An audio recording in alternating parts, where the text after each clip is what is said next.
Praise the lord. మన పరిశుద్ధుడు రక్షకుడు యేసుక్రీస్తు వారి శక్తి కలిగిన నామంలో ఈరోజు నా దేవుని వాక్య ధ్యానంలోకి ప్రతి ఒక్కరికి మన రక్షకుని పేరట ప్రైజ్ ద లార్డ్. దేవునికి అనుకూలమైన జీవితాన్ని కలిగి ఉంటే, అనగా దేవుని చిత్తాన్ని అనుసరించేటువంటి వారు వారి కుటుంబాలను కాపాడుకున్నట్లు కనపడుతుంది. వాళ్ళ కుటుంబాలని లోకం మీదకి, మనుషుల మీదకి వాళ్ళు చేసినటువంటి పాపాన్ని తుడిచివేసేటట్లుగా దేవుని ఉగ్రత వచ్చిన సమయంలో ఒక మనుషుడు, అనగా దేవుని చిత్తాన్ని అనుసరించేటువంటి మనుషుడు దేవుని ఉగ్రత పాలు కాకుండా తనతో పాటు తన కుటుంబాన్ని కూడా కాపాడుకున్నట్లు రాయబడి ఉన్నది. ఆమె దేవుని చిత్తమును గ్రహిస్తే, యేసు ప్రభు దగ్గరికి వెళ్తే చివరాని పాపం చేసినట్లు, ఇక లోకం మీద అంతకు మించి మరొక తప్పు లేనట్టు చూస్తారు. ఆలోచన చేస్తే లోకంలో యేసు ప్రభువుని నమ్ముకోవటమే పెద్ద తప్పు అయినట్టు, యేసు ప్రభువుని అనుసరించటమే లోకంలో మరొక పాపం లేదు, మరొక పెద్ద తప్పు ఇంకొకటి లేదు, ఇదే పెద్ద తప్పు అన్నట్లుగా చూస్తారు. నిజానికి తెలియనటువంటి విషయం ఏమిటంటే, దేవుని నీతిని కలిగి ఉండటం ద్వారా వారి మీదకు వచ్చేటువంటి ఉగ్రత. ఇలాగ ఎవరైతే ఆలోచిస్తూ ఉన్నారో, యేసు ప్రభు నమ్ముకోవటం వల్ల వచ్చినటువంటి మేలు అనేది ఏమీ లేకపోగా వచ్చే నష్టమే ఎక్కువ అని అనుకునేటువంటి వాళ్ళ మీదకి దేవుని ఉగ్రత వస్తుంది చూడండి. ఆ ఉగ్రత నుంచి మనము కాపాడబడతాం, దేవుని నీతిని గనుక గైకొన్నట్లయితే. అందుకే దేవుడు లేఖనంలో తెలియజేస్తా ఉన్నాడు. ఈ రోజున దేవుడు మనకు తన వాగ్దానాన్ని బయలుపరుస్తా ఉన్నాడు. కీర్తనల గ్రంథము 143వ అధ్యాయము 10వ వచనం, నీవే నా దేవుడవు, నీ చిత్తానుసారముగా ప్రవర్తించుటకు నాకు నేర్పము. మరి ఇంకొకటి ఏది కూడా వద్దు. నీ కళ్ళల్లో, నీ హృదయంలో ఏ కోరిక ఉద్దేశము నా ఎడల ఉందో దానిని బయలుపరచు, నేను పాటిస్తా. నిన్నగాక మొన్న రాత్రికాల ప్రార్థనలో ఇదే ప్రార్థన చేశా. నీ చిత్తం ఏంది? నువ్వు నా నుంచి కోరుకునేటువంటిది ఏంది? రూఢిగా బయలుపరచు ప్రభువా. రూఢిగా అంటే ఇది తప్ప ఇంకొకటి లేదు, 6 దేవుని ఉద్దేశం ఇదే అనే విధంగా నాకు బయలుపరచు అని ప్రార్థన చేశా. మొన్న కాక మొన్న, అంతకు 2 రోజుల ముందు కూడా ఇదే ప్రార్థన చేశా. అనగా అప్పుడప్పుడు ఇటువంటి ప్రార్థన చేస్తా ఉన్నా. ఇప్పటికీ ఒక అవగాహన, ఒక స్థిరమైన ఆలోచన ఉంది. దేవుని ఆలోచన ఏమని? దేవుని పరిచర్య ఊపిరి నాకు అని దేవుని ద్వారా బయలుపరచబడితే ఆ పరిచర్యని కనుక్కుంటా తెలుసుకొని ఆ దేవుని ఉద్దేశంలో స్థిరపడతా పోతా ఉన్నా. ఈ స్థిరపడిపోయే ఈ క్రమంలోనే మరలా నేను స్థిరపడిపోయినా, నాకు ఇంకేదీ లేదు, ఇక అంతా సెటిల్ అయిపోయినా, ఇక అంతా నెమ్మదిగానే ఉంటుంది అనేటువంటి ఈ పరిస్థితుల్లో నా ప్రార్థన ఏంటంటే, ఇది నీదని నాకు తెలిసిపోయింది, నీ ఉద్దేశం అర్థమైంది, రూఢీపరచటం అంటే అర్థం ఏంటంటే, గట్టిగా చెప్పు, గట్టిగా ఇది నాది అని గట్టిగా నువ్వు బయలుపరచను అంటే ఇక నేను దానికి అయస్కాంతం ఎలాగంటూ పోతా. దేవునికి మహిమ కలుగును గాక. దేవుని నామమునకు స్తోత్రం కలుగును కాక. రూఢీపరిచినట్లయితే, ఆయన చిత్తం ఏమయ్యనదో తెలుసుకున్నట్లయితే ఏం జరుగుతుందంటే, కుటుంబాలు రక్షించబడతాయి. కుటుంబాలు నాశనం అయ్యేటువంటి పరిస్థితుల్లో నుంచి క్షేమముగా విడిపించబడేటువంటి పరిస్థితిలోనికి దేవుడు నడిపిస్తాడు, క్షేమంగా నడిపిస్తాడు. లోతు జీవితాన్ని మనం చూసినట్లయితే, లోతు జీవితాన్ని ఊరంతా ఒక దారిలో పోతా ఉన్నారు. ఒక్కడు మాత్రం దేవుని వైపు యథార్థంగా చూస్తా ఉన్నాడు.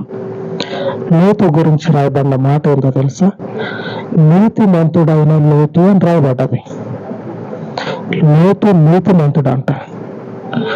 ఆ నీతిమంతుడైనటువంటి లోతు ఎటువంటి పరిస్థితుల్లో ఉన్నాడో తెలుసా? ఎంతటి భయంకరమైనటువంటి పరిస్థితుల్లో ఉండి ఆ దేవుని చిత్తాన్ని విడిచిపెట్టకుండా, ఆ దేవుని చిత్తాన్ని ప్రవర్తింపకుండా మానుకున్నది లేదు. దేవుని చిత్తానుసారంగా ప్రవర్తించుకుంటా పోడు. ఊరంతా ఒక దారి పోతా ఉంది. లోతు ఒక్కడే వాళ్ళకి వీపులు చూపిస్తా ఉన్నాడు. నేను చేయను, మీరు చేసుకోండి, నేను చేయను అని తిరిగి నుంచున్నాడు దేవుని వైపు. ఈ స్థితిని ఈరోజు మనం కలిగి ఉండాలి. లోకమంతా ఇప్పుడు పాపాన్ని కామన్గా చూస్తూ ఉంది. ఈ మనుషులకి, వాళ్ళ కుటుంబాలకి మూలమైనటువంటి శ్రేష్టమైనటువంటి పద్ధతులు ఉన్నాయి కదా, శ్రేష్టమైనటువంటి పద్ధతులు.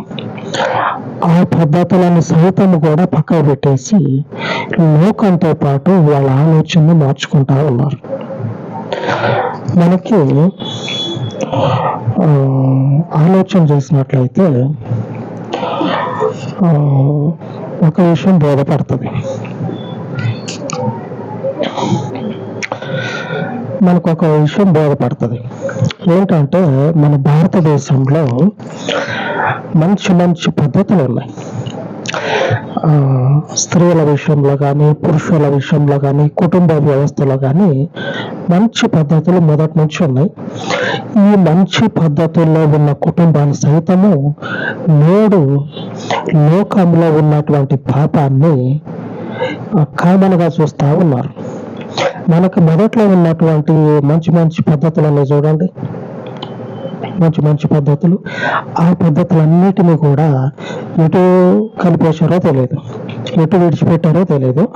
లోకంలో ఇప్పుడు ప్రస్తుతం పాపం అనేది ఏదైతే ఉందో దానిని ఈరోజు రేపు కామన్ అని చెప్పి నేను మాట్లాడుతూ ఉన్నారు. యేసు ప్రభు యొక్క నీతి పాపంలో కలిపేస్తానంటే ఆయన ఒప్పుకోడు. నా నీతి ఏదన్నదో ఆ నీతికి కట్టుబడి ఉండు. పాపం అంటవా? పాపానికి తీర్పు తీర్చేటువంటి దేవుడు పరలోకంలో ఉన్నాడు. ఆయన తప్పక పాపానికి తీర్పు తీరుస్తాడు. అంత కామనే కదా అని చెప్పి అనేటువంటి మాట ఆయన ముందు చెల్లదు, ఆయన ఒప్పుకోడు. ఆదికాండంలో 19వ అధ్యాయము 15-16 వచనాల్లో రాయబడి ఉన్నది. దేవుని చేత పంపబడినటువంటి దూతలు ఆ పట్టణాన్ని నాశనం చేయబోతా ఉంటే ఒక్క మనుషుడి కుటుంబాన్ని పక్కకు తప్పించారు దేవుని ఆజ్ఞ చేత. 15వ వచనం తెల్లవారినప్పుడు ఆ దూతలు లోతును త్వరపెట్టి, నిన్ను ఈ ఊరు దోష శిక్షలో నశించిపోకుండా నీ భార్యను, ఇక్కడ ఉన్న నీ 2 కుమార్తెలను తీసుకొని రమ్మని చెప్పారు. ఆ ఊరిని పాడు చేయటానికి వచ్చారు. ఇప్పటికీ కూడా పాపము చేత నశించిపోయేటువంటి మనుషుల మధ్యలో దేవుని మనుషులు తప్పించబడతా ఉన్నారు. దేవుడేమో పాపం ఎక్కడైతే పెరిగిపోతా ఉన్నదో అక్కడ పాపాన్ని తుడిచిపెడతా ఉన్నాడు మనుషులతో పాటు. మరి పాపం పోవాలంటే మనుషులు పోతేనే కదా, పాపం చేసేదే ఈ మనుషులు. మనుషులు నశించిపోకుండా పాపాన్ని తీసేయాలంటే ఎట్లాగా? అలాగన్నా మారతారంటే మారకపోగా ఇంకొంచెం ఒక అడుగు ముందుకేసి పాపానికి కట్టు బానిసలు అంటారు చూడండి, అట్లాగా పాపానికి అంత దగ్గర అవుతా ఉన్నారు. దేవుడు చూసిన రోజులు చూసి మొత్తం ఆ ఊరిని నాశనం చేయడానికి దిగొచ్చిండు. ఊరినే ఆ మొదట్లో ఆ ఊరోళ్ళు అనుకున్నారు మనమంతా ఒక దారి అయితే ఈడు ఒక్కడే ఒక దారి, వీళ్ళు ఎట్లన్నా చేసి మార్చాలి, మన ఈ చెడు పనుల్లోకి లాగాల అని ఎంత ప్రయత్నం చేసినా లోతు మాత్రం దేవుని ప్రవర్తన నుంచి విడిపోలే. వాక్యాలు అలాగనే ప్రార్థనలో ఏం జరుగుతాయి అంటే మన జీవితాల్లో దేవుని మేలుని తీసుకొస్తాయి. ఈ వాక్యాలు, ఈ ప్రార్థనలు మనకి ఆశీర్వాదకరంగా మారాలి. అంతా ఒకటే కదా, ఈరోజు ఇది మామూలు అయిపోయింది కదా అనేది మనకొద్దు. ఆయన చిత్తానుసారంగా మనము నడుచుకోవాలి. కనుకనే లోతు ఆ ఊరంతా ఒకవైపు ఉంటే లోతు అక్కడ ఒకవైపు ఉన్నాడు. చివరి నాడు ఊరంతా ఇంటి మీదకి వచ్చారు. ఒక గుంపు వస్తే ఎలాగో ఒకలాగా తప్పించుకోవచ్చు, ఊరంతా ఇంటి మీద పడ్డారు. చూడండి ఎంతటి ఏదంటే ఆలోచన కోల్పోయారు మనుషులు. ఆలోచన చేసే స్థితి నుంచి చేయలేనటువంటి స్థితికి దిగజారిపోయారు పాపం వల్ల. దేవుని చిత్తానుసారంగా ప్రవర్తించాలి. ఆయన మన దేవుడు కదా, ఆయన మన దేవుడు అయినప్పుడు ఆయన చిత్తానుసారంగా ప్రవర్తిస్తే ఆ పట్టణంలో ఉన్నటువంటి వారందరి మధ్యలో నుంచి ఒక్కని కుటుంబము తప్పించబడ్డది. 16వ వచనంలో తెల్లవారినప్పుడు ఆ దూతలు లోతును త్వరపెట్టి 15వ వచనం అనుకుంటా, కొంచెం చదివిన 15వ వచనం చదువు. తెల్లవారినప్పుడు ఆ దూతలు లోతును త్వరపెట్టి లెమ్ము, ఈ ఊరి దోష శిక్షలో నశించిపోకుండా నీ భార్యను ఇక్కడ ఉన్న నీ 2 కుమార్తెలను తీసుకుని రమ్మని చెప్పిరి. 16వ వచనం. అతడు తడువు చేసెను. అప్పుడు అతని మీద యెహోవా కనికర పడుట వలన ఆ మనుషులు అతని చేతిని అతని భార్య చేతిని అతని 2 కుమార్తెల చేతులను పట్టుకొని వెలుపలికి తీసుకొని వచ్చి ఆ ఊరి బయట నుంచిరి. దేవుడు కనికర పడతా ఉన్నాడు. దేవుని చిత్తాన్ని అనుసరించినటువంటి మనుషుడు అని, ఆయన చిత్తానుసారంగా ప్రవర్తిస్తా ఉన్నాడు. ఆయన కనికరము మన మీద ఉంటది. ఆయన ఉద్దేశానికి అనుకూలంగా మన పాదాలు నడుచుకున్నట్లయితే ఆయన కనికరము మన మీద ఉంటది. వర్షాకాలం చూడండి, కళ్ళు భూమికి ఉన్నటువంటి ఆకాశానికి ఉన్నటువంటి ఆ కళ్ళన్నీ కూడా, ఆకాశం అంతా కూడా భూమి వైపే చూస్తుంది. వర్షం పడాలి కదా, వర్షాకాలంలో భూమి వైపే చూస్తుంది. అలాగనే మనము దేవుని చిత్తానుసారముగా నడవటం మొదలు పెడితే, దేవుని చిత్తానుసారముగా నడిచినన్ని రోజులు ఒక్క సీజనే కాదు, అన్ని సీజన్లలో దేవుని కళ్ళు మన మీదనే ఉంటాయి. దేవునికి మహిమ కలుగును గాక. ఆయన యొక్క నేత్రాలు ఎప్పుడు మన వైపే చూస్తూ ఉంటాయి. ఆయన చిత్తానుసారముగా నేర్చుకోవాలా ఇటువంటి దేవుని నీతిని గౌకున్నటువంటి వారి నుంచి. అలాగనే దావీదు, అలాగనే యేసు ప్రభు వారి వెనుక ఉన్నటువంటి ఆయన శిష్యులు, ఆయన చిత్తానుసారముగా నడుచుకున్నటకు వాళ్ళు దేవుని భయభక్తులను కలిగి నడుచుకున్నారు. దేవుడు అంటే హృదయంలో భయాన్ని కలిగి వాళ్ళు దేవుడితో నడుచుకున్నట్లయితే ఏం జరుగుతుందంటే, లోకం మీదకి మనుషుల పాపము ద్వారా వచ్చినటువంటి ఆ ఉగ్రత ఏదైతే ఉందో, వాళ్ళు పాపం చేశారు, దేవుని ఉగ్రత వచ్చింది. ఆ వచ్చిన ఉగ్రత వారినే పాడు చేసింది. ఎవరైతే దేవుని చిత్తాన్ని ఎరగకుండా వాళ్ళ ఆలోచన చెడిపోయింది, వారితో పాటు ఉన్నటువంటి ఒక మనుషుల్ని చంపటానికి ప్రయత్నం చేస్తూ ఉన్నారంటే మనుషులము అనేటువంటి ఆలోచన మర్చిపోయారు.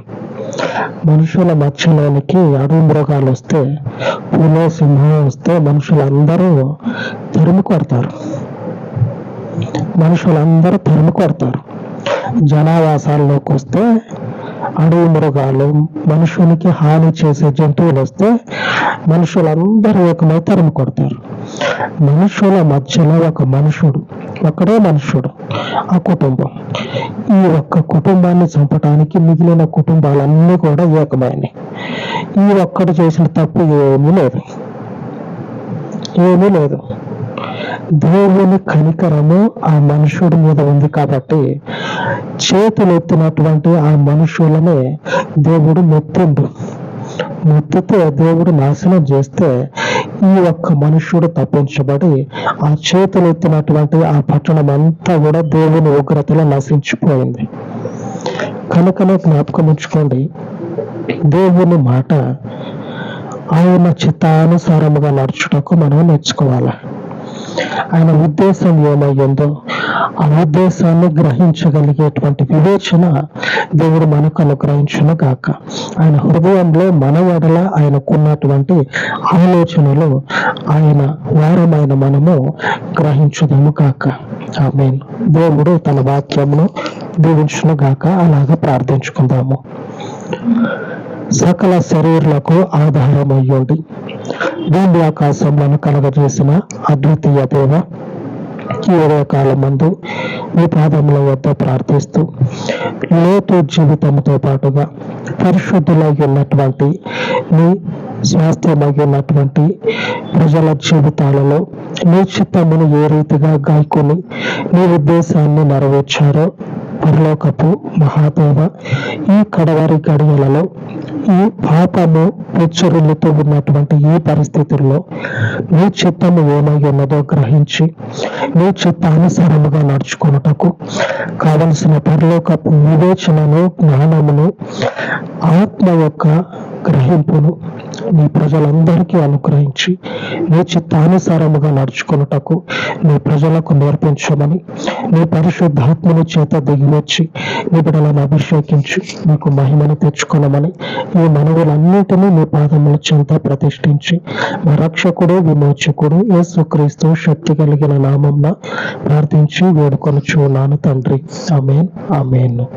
మన పరిశుద్ధుడైన దేవుని యొక్క సహవాసము నిత్యము మనకు తోడై ఉండును గాక. ఆమేన్, ఆమేన్.